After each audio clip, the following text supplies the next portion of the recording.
For years, I silently watched as my mother slowly destroyed the woman I love. Then one evening, my wife handed me a pair of gloves and said, "It's time to plant, but not flowers." That was the moment everything changed. Before I explain what we did, you need to understand the battlefield. And in our war, the battlefield was my mother's garden. To everyone in our town, my mother, Helen, was a living saint, a widow who had channeled all her energy into creating the most breathtaking garden you've ever seen. Her home was a local landmark. Tourists would literally stop their cars to take pictures of her prize-winning roses and exotic Japanese maples. She was the president of the local gardening club, a regular feature in the town newspaper, and the undisputed queen of all things botanical. Her garden was a masterpiece of control, precision, and flawless beauty. Not a single weed dared to grow there. Not a single petal was out of place. It was her paradise. But for my wife, Sarah, it was a beautifully curated hell. On the surface, it was a paradise. But what grew in the shadows of those perfect roses was a poison. And this is the story of how we finally found the antidote. If you enjoy stories where the underdog finally gets their moment, make sure you subscribe so you don't miss how this all unfolds. The cruelty wasn't loud or obvious. It was quiet, insidious, and passive-aggressive. It was an art form. When Sarah and I first got married, I was blind to it. I just thought my mom was being particular. For our first dinner at her house as a married couple, Sarah spent hours making a beautiful lasagna. When my mother took her first bite, she smiled sweetly and said, "Oh, honey, this is a good effort. You know, when I make lasagna, I use a pinch of nutmeg in the sauce. It just elevates it. But you'll learn." She then spent the rest of the meal talking about a trip to Italy she took with my late father, subtly implying that Sarah's cooking was common and unrefined. Sarah barely ate a bite. This became the pattern. Every interaction was a masterclass in making my wife feel small. For Sarah's birthday, my mother gifted her a gorgeous but offensively expensive dress, 3 sizes too small. "I saw this and thought of you," she'd say with a dazzling smile. "It's an incentive piece, something to work towards." She would helpfully rearrange our furniture when we were out, leaving little notes explaining why her way created better flow. She called Sarah's job as a graphic designer a cute little hobby and constantly asked when she was going to get a real career. But the garden was her primary weapon. She would walk Sarah through it, pointing out her most prized flowers. "This is a peace rose," she'd say, touching a perfect white blossom. "It requires such a delicate balance of sun and shade and absolutely no stress. Some things just can't thrive under pressure, you know?" The implication was always clear. Sarah was the source of pressure, the imbalance in my life. She'd compare Sarah to invasive weeds she had to constantly pull out. "You see this?" she once said, holding up a piece of clover. "It looks harmless, but if you let it take root, it will choke out everything beautiful." She looked directly at Sarah when she said it. I saw the light in my wife's eyes slowly dimming over the years. The confident, vibrant woman I fell in love with was replaced by someone who constantly apologized, who second-guessed every decision, who flinched every time my mother's name was mentioned. My guilt was a heavy weight. I was a coward, always making excuses for my mother's behavior, telling Sarah that's just how she is, or she doesn't mean it that way. But I knew she did. Every word was a carefully aimed dart, and after years of being her target, Sarah was bleeding from 1,000 tiny cuts. The night she handed me those gloves, I saw a flicker of the old fire in her eyes. It wasn't just about getting even anymore. It was about survival. The incidents were so small, so easy to dismiss on their own. That was her genius. Anyone who witnessed them would just see a slightly clumsy, old-fashioned mother. But when you string them all together, they form a noose. I remember one afternoon, Sarah was glowing with pride. She had just landed a major client and brought home the final design proof to show me. A sleek, beautiful logo for a new local company. She laid it on the coffee table, her face lit up with accomplishment. My mother, who had dropped by unannounced as she often did, walked over with a full glass of red wine. "Oh, what's this little project?" she asked, leaning in for a closer look. And then it happened. The accidental stumble, the gasp, the dark red liquid splashing across the pristine white paper. "Oh, heavens, clumsy me!" she cried out, dabbing at the stain with a napkin, only making it worse. "Don't you worry, dear," she said, looking at Sarah's horrified face. "I'm sure you can just print another one. It's the wonderful thing about these computer drawings, isn't it? Not like a real painting." In one motion, she had invalidated Sarah's work, destroyed her moment of triumph, and made it seem like a complete accident. Sarah just stood there, speechless, and I saw the light go out of her eyes. Another time, Sarah tried to start a new family tradition for Thanksgiving. Her family always played board games after the meal, and she bought a new one, excited to share it with us. When she suggested it after dinner, my mother laughed a light, airy laugh. "Oh, honey, that's sweet," she said. "But we don't really do games. We prefer conversation. It's more sophisticated." She then turned to me and began reminiscing about Thanksgivings with my father, effectively erasing Sarah from the moment and casting her as a childish outsider. The board game stayed in its box, unopened. Each of these moments was a tiny cut. A single one wouldn't be fatal, but hundreds of them? They were bleeding her dry.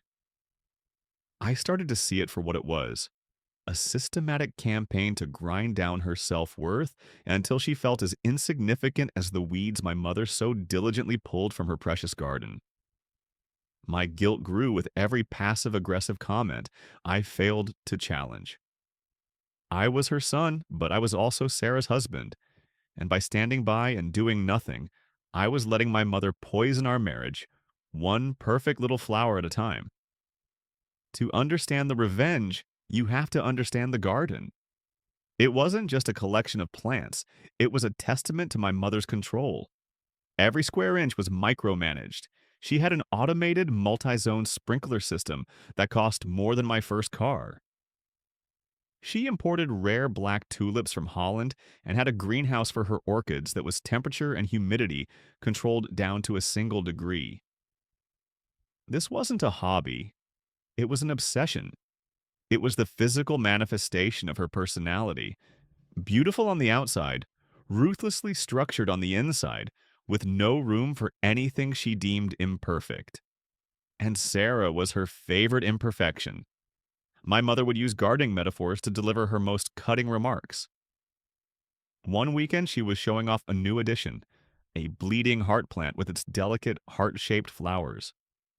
She looked at Sarah, who had been quiet all day, and said, "They're so beautiful, but so fragile. You have to be careful not to damage them. They bruise so easily." She ran a finger along one of the flowers. "Some people are just like that, too sensitive for the real world." The garden was also her stage. Every summer, she hosted an elaborate garden party for the entire neighborhood. It was the social event of the season.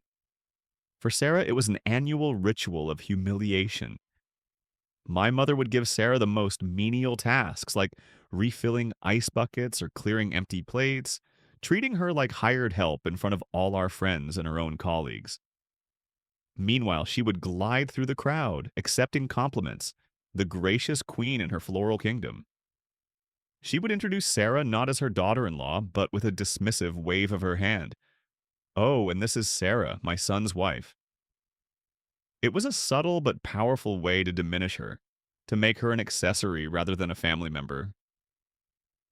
I realized the garden wasn't just a source of pride for my mother, it was the source of her power. It was the thing that made her feel superior to everyone else, especially Sarah. Every perfect rose was a silent judgment. Every weedless flower bed was a testament to her flawless control, a stark contrast to the messy, imperfect life she believed we were leading. To challenge my mother, we couldn't just argue with her. Words were her weapons, and she was an expert marksman. We had to go after the source of her power. We had to go after the garden. The breaking point didn't come with a dramatic fight or a screaming match. It came wrapped in a pretty little envelope on our fifth wedding anniversary. We had decided to celebrate quietly at home, just the two of us. Sarah had cooked a wonderful meal. We opened a bottle of wine, and for the first time in a long time, I saw her genuinely relax. We were laughing, reminiscing about our first date. And then the doorbell rang. Of course, it was my mother. She was holding a small, elegantly wrapped gift. I couldn't let the day go by without giving you your present, she chirped, walking into our dining room and completely shattering the intimate atmosphere we had created. She placed the envelope on the table between us. Go on, open it. Inside was a glossy brochure and a gift certificate. It was for the most expensive and exclusive reproductive health clinic in the state. I stared at it, confused. Sarah and I had been trying to start a family for about a year, a private struggle we had shared with no one. I had no idea how she even knew.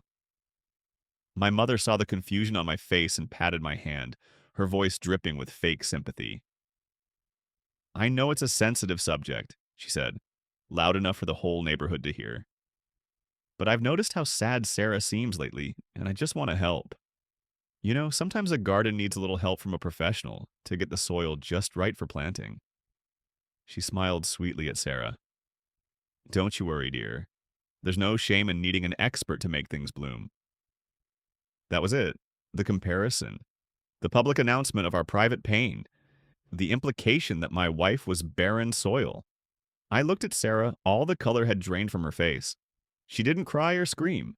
She simply folded her napkin, placed it on the table, stood up, and walked out of the room without a word. The silence she left behind was deafening. For the first time in my life, I looked at my mother and didn't see a parent. I saw a bully. A cruel woman who got a thrill from inflicting pain, wrapping it up in a bow and calling it love. The years of excuses I had made for her, the times I had told Sarah she was being too sensitive, it all came crashing down on me. I had been complicit. I had enabled her. My silence had been her weapon as much as her words. I picked up the gift certificate, tore it into 4 perfect little squares, and let them fall onto the table. Get out, I said, my voice dangerously quiet. And don't come back. After my mother left, a heavy silence filled the house. My anger slowly cooled, replaced by a profound, gut-wrenching guilt. I found Sarah in our bedroom, not crying, but staring out of the window at the dark street. I started to apologize, to say all the things I should have said years ago, but she held up a hand to stop me. It's not your fault, she said, her voice strangely calm. It's hers. But it's our problem to solve. The next few days were tense. My mother was blowing up my phone with a mix of tearful voicemails and angry texts, painting herself as the victim. I ignored them all. My only focus was Sarah. She was quiet, but it was a different kind of quiet than before. It wasn't the silence of defeat. It was the silence of deep thought. Then, one evening, she called me over to her laptop. I expected to see her looking at job listings in another city, or maybe even divorce lawyer websites. But on the screen was a website for an agricultural supply store. She had dozens of tabs open, pages for seed potatoes, articles on fast-growing weeds, and forums discussing organic pest control. Her power comes from that garden, Sarah said, not looking away from the screen. It's her perfect, sterile, beautiful world where she's the queen, and everything else is a weed to be pulled. Arguing with her is pointless. We've tried that. It's like trying to reason with a hurricane. You can't win by playing her game. She finally turned to me, and for the first time since our anniversary, I saw a spark in her eyes. It wasn't sadness. It was determination. So we're not going to destroy her garden, she said, a small, cunning smile playing on her lips. We're going to repurpose it. We're going to replace her useless, ornamental flowers with something that is the complete opposite. Something plain, humble, and useful. Something that grows underground in the dark and provides nourishment. She clicked on a tab, and a picture of a simple potato plant filled the screen. And then she laid out the masterstroke. And we'll plant weeds, she whispered, her excitement growing. But not just any weeds. We'll find ones whose seedlings look almost identical to some of her precious alpine flowers. She won't even notice until it's too late. The idea was brilliant. It wasn't destructive vandalism, it was symbolic. It was poetic justice. It was taking her weapon and turning it against her, not with a bang, but with a quiet, patient, and deeply satisfying harvest. In that moment, watching the woman I loved transform her pain into a meticulous, brilliant plan, I fell in love with her all over again. Okay, I said, covering her hand with mine. Let's buy some potatoes. We spent the next week in a state of quiet, nervous excitement. We were co-conspirators, and it brought us closer than ever. During the day, we lived our normal lives, going to work and avoiding my mother's calls. But at night, we became strategists. Sarah researched online, finding the perfect potato varieties that would grow quickly and weeds that looked deceptively like expensive perennials in their early stages. I was in charge of logistics, measuring the garden beds from memory, calculating how many pounds of seed potatoes we would need, and figuring out where to acquire everything without raising suspicion. We felt like we were planning a heist. Every evening, our small dining table was covered in scribbled notes and printouts of plant diagrams. It was the most alive I had felt in years. We were finally taking control. But we had one major problem: timing. My mother hovered over that garden like a dragon guarding its gold. We would need us to at least one full night, probably two, to do the job properly. We couldn't risk her showing up unexpectedly, and then, as if the universe itself had decided to side with us, the opportunity presented itself. My phone rang one afternoon. It was my mother. I almost ignored it, but Sarah nodded at me, a calm look on her face. "Answer it," she mouthed. "Let's see what she wants." I took a deep breath and picked up. "Hello?" Her voice was unnaturally cheerful, as if our last conversation had never happened. "Darling, you'll never guess the news," she trilled. "The Garden Club just announced the annual awards, and I've won Garden of the Year for the 5th time in a row." "Can you believe it?" I muttered a congratulations, my stomach twisting into a knot. I knew where this was going. She wasn't calling to reconcile, she was calling to gloat. "And to celebrate," she continued, "I've decided to treat myself. I've just booked a 2-week all-inclusive luxury cruise to the Caribbean. I leave next Friday. I'll be completely unreachable, soaking up the sun." Then came the final, perfect, ironic twist. "I'll need you to pop over every few days to water the garden for me, won't you? Just make sure my prize winner stays perfect while I'm away." I hung up the phone, my hand trembling slightly. I looked at Sarah, my eyes wide. A slow, triumphant smile spread across her face. It was more than we could have ever hoped for. 2 whole weeks. She had not only given us the opportunity, but she had personally invited us to the scene of the crime. The dragon was leaving her hoard unguarded. The game was on. The day my mother left was surreal. We watched from our window as the taxi pulled away, her prize-winning luggage loaded in the trunk. The moment it turned the corner, a switch flipped. The anxiety that had been simmering for a week solidified into pure, focused energy. We had exactly one night to do the bulk of the work before the neighbors got suspicious. As soon as dusk fell, we put on old clothes, grabbed our tools, and walked over to her house, using the key she had so helpfully provided.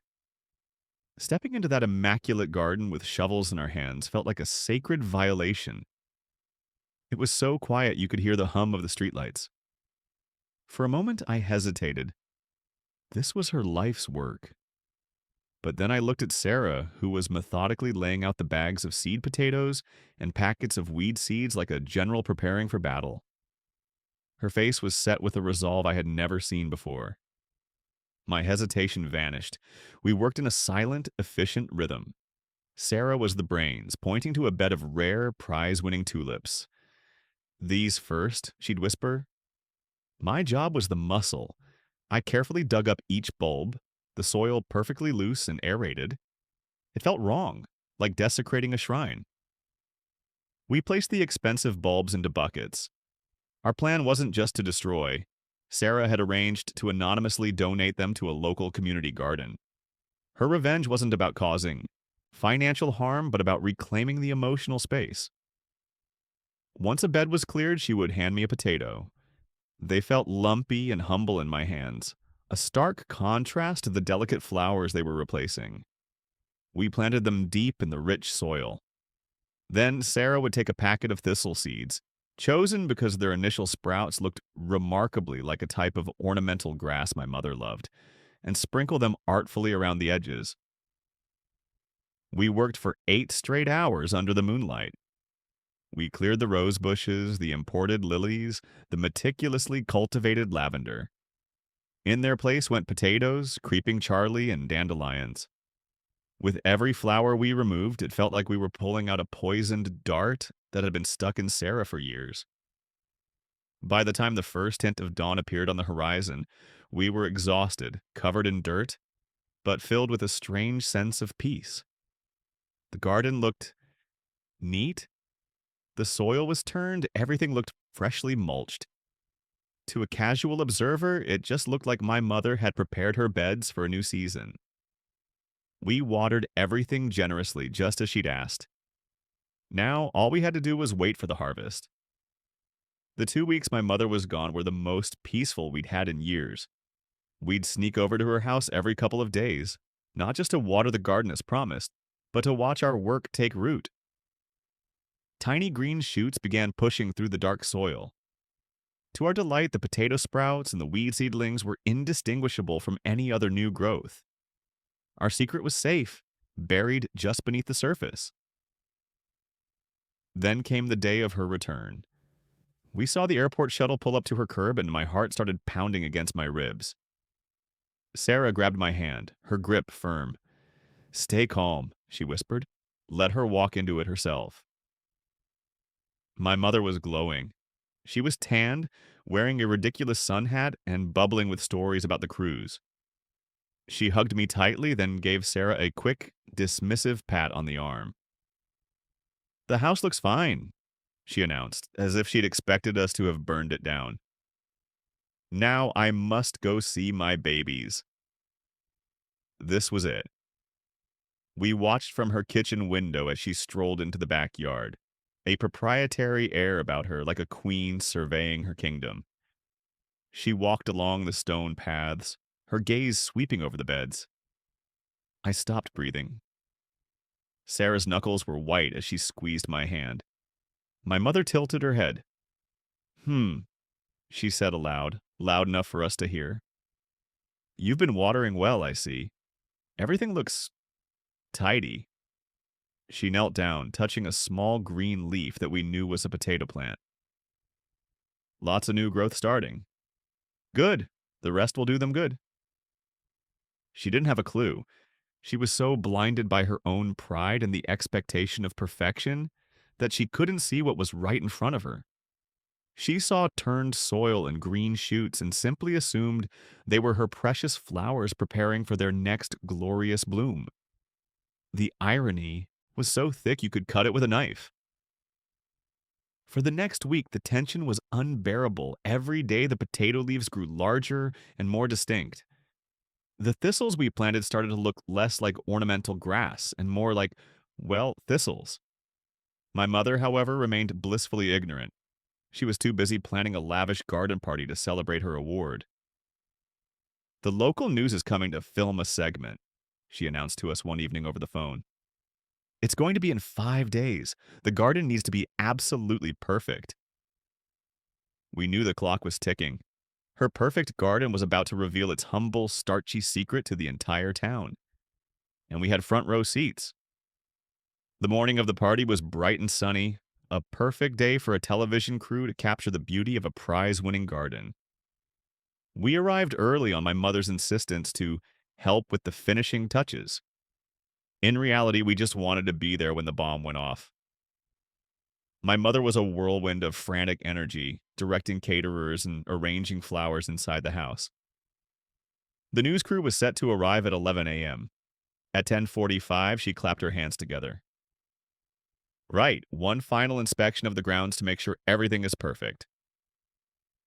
She strode out the back door, her heels clicking on the stone path. Sarah and I followed at a distance, our hearts hammering in unison. The sun was high now, and there was no hiding the truth. The potato plants, now nearly a foot tall, had broad, unmistakable leaves that looked nothing like delicate flowers. The thistles were showing their prickly nature. My mother stopped dead in the middle of the path. For a long moment, she was completely still. Then she took a few slow, hesitant steps toward what used to be her prized rosebed. She crouched down, her perfectly manicured hand reaching out to touch a large, waxy leaf. Her head tilted in disbelief. She looked at another bed, then another. A low, guttural sound escaped her throat. "What is this?" she whispered, her voice trembling. She looked up at us, her eyes wide with a mixture of confusion and dawning horror. "What have you done?" And just at that moment, the doorbell rang. The news crew had arrived. My mother's face went pale. She scrambled to her feet, trying to compose herself as a reporter and a cameraman were led into the backyard. "Welcome, welcome," she said, her voice strained. "So glad you could make it." The reporter, a cheerful young woman, beamed. "Helen, the garden looks very green." She was clearly struggling to find the right words. My mother tried to laugh it off. "Yes, a bit of a transitional phase, replanting for the new season." But her composure was cracking. She shot us a look of pure venom. "My son and his wife were helping me while I was away." The reporter turned her microphone to me. "So you're the ones with the green thumbs, too?" I looked directly at my mother. "We planted what we felt the garden truly deserved," I said, my voice calm and steady. "The dam broke." "They ruined it," my mother shrieked, pointing a shaking finger at us. "They destroyed my garden after everything I've done for them." Sarah stepped forward, her voice quiet but firm, cutting through the hysteria. "Everything you've done?" she asked. "Like giving me a dress 3 sizes too small for my birthday? Or leaving a brochure for a fertility clinic on our anniversary gift? Or telling me for 10 years that I wasn't good enough, just like the weeds you were so obsessed with pulling?" The reporter's eyes widened.